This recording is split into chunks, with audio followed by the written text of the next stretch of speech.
So mga sangkay, maliban po sa bansang Amerika, itong Canada naman mga sangkay ay humaharap din po sa isang malaking distraction ngayon. Ano nga bang nangyari? Pag-usapan po natin mga sangkay.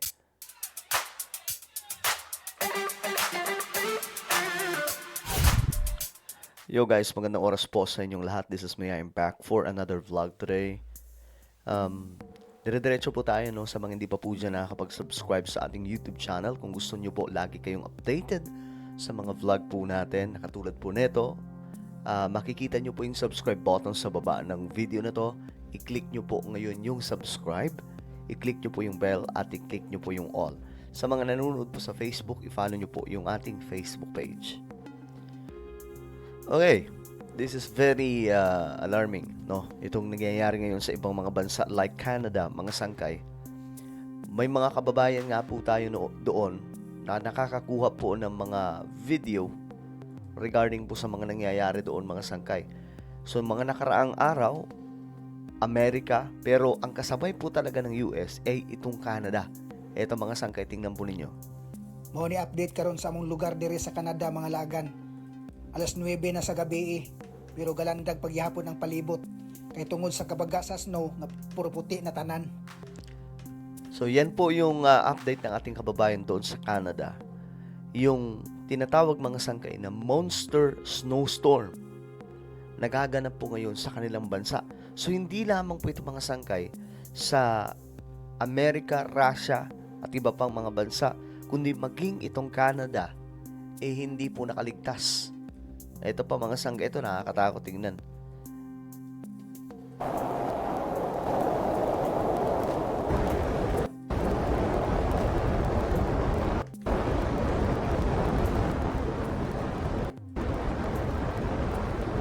Grabe oh, tingnan po ninyo.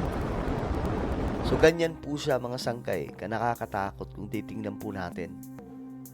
Ayan oh, ganito po yung hitsura, no, ng situation nila doon. Sabi pa nga po ng mga kababayan po nating iba, mas okay na lang pala dito sa atin.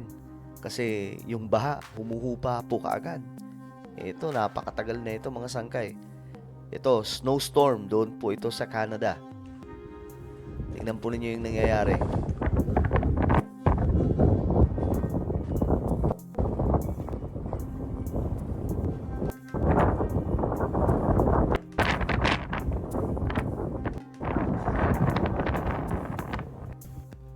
So noon mga sangkay, 'di ba? Pag sinabing winter, nakakatuwa pa yan noon, pero ngayon mga sangkay, tingnan nyo, distraction na po ang nagagawa.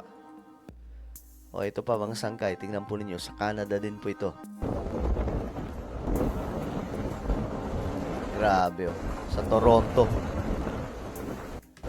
Yung kakalsadahan nilang punong-puno po ng yelo. Delikado po yan mga sangkay kasi madulas yan eh. Kaya may mga nagkaka-aberya at nadidisgrasya talaga sa kalsada niyan. Ito, tingnan po natin.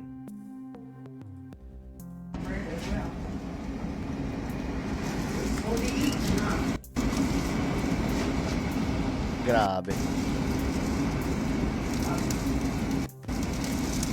Oh my goodness. Nakita nyo pa mga sangkay kung gaano ka lakas itong distraction ngayon doon? So sobrang tindi po oh.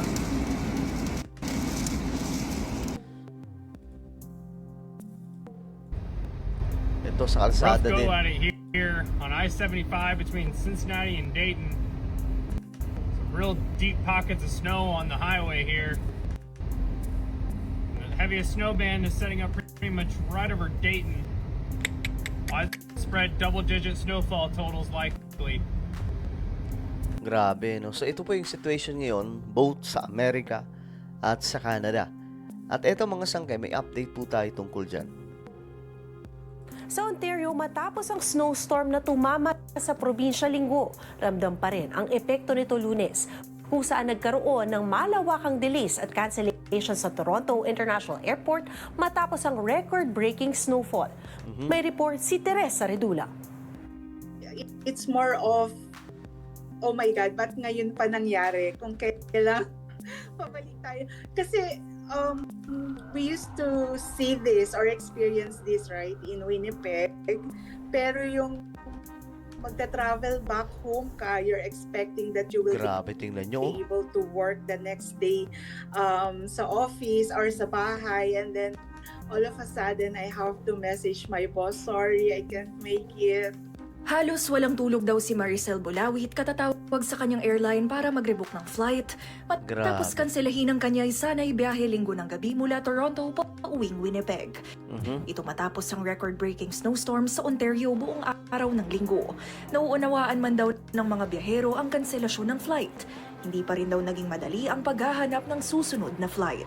Yung first reaction ko was, teka, so kailan na? For me, parang okay lang, at least we can stay one day, but I didn't expect na it will be 4 days. Because, So ganyan po katagal mga sangkay kasi ang inabot itong snowstorm. No, at actually hanggang ngayon, may iba pang mga lugar mga sangkay na ganyan pa rin po ang situation. No, tuloy-tuloy pa rin po. Ingat ng mga otoridad ang mga residente sa Canada sa banta ng frostbite dahil sa matinding snowstorm. Ang ilang lugar hindi lang nabalot kundi halos malubog na sa niebe. Yan ang agenda report ni Canada correspondent Rowena Papasin. Nagising ang mga residente ng Greater Toronto Area nitong linggo sa matinding snowstorm na tinatayang magbabagsak ng hanggang 60 centimeters ng niebe. Nag-issue na rin ang Toronto ng Major Snowstorm Declaration para ipagbawal ang pagpapark ng mga sasakyan sa mga highway at hindi ito makaistorbo sa tuloy-tuloy na snow plowing and removal operations. Grabe ang dalaw. Naglabas rin ng deklarasyon ng significant weather event para hikayatin ang mga motorista na kung maaari ay huwag nang bumiyahe dahil sa madulas na mga lansangan dahil sa snow. Isinailalim ng Environment Canada ang Toronto at buong Ontario province sa orange warning dahil sa magiging epekto ng snowstorm sa maraming lugar dito kung saan inaasahan ang snowfall amount ng mula 20 hanggang 35 centimeters Grabe. at low visibility sa mga daan. Grabe. Tingnan nyo mga sangkay. Aakalaan nyo talagang AI to, pero hindi po yan AI. Yan po ay totoo mga sangkay ng mga video na kuha. Scarborough, Sobrang isang lala. syudad sa labas ng downtown Toronto, sinabi ng residenteng si Donna Ilagan na naghanda sila sa matinding snowfall dahil sa mga ipinalabas na weather warnings. Expected naman to, and winarn kami ng Toronto weather stations na expected up to 40 centimeters ng snow. Itong snow event na to ay preceded by mga siguro a week, almost a week na very, very low temperatures. Na I think this season, ito yung first na talagang, ang tawag nila polar vortex. Ngayon lang yung talagang malamig na malamig this season. Yung mga tipong temperature pa lang, minus 20 na. Temperature pa lang yun, minus 20. So with wind chill, mga nasa minus 30s siya. Gaya ng iba pang residente doon, sinabi ni Ilagan na nag-stock na sila ng pagkain at iba pa nilang kailangan. Sinabi ni Ilagan na hanggat maaari ay ayaw nilang umalis ng bahay dahil sa freezing temperature sa labas. Sa syudad naman ng Barrie sa Central Ontario, sinabi ng residenteng si Luisa Novella Talusan na ngayon lang nila naranasan ang walang tigil na pag-snow. Kita nyo mga sangkay, ngayon lamang po. Ngayon lamang nila nakita yung ganitong klaseng kalala mga sangkay ng snow.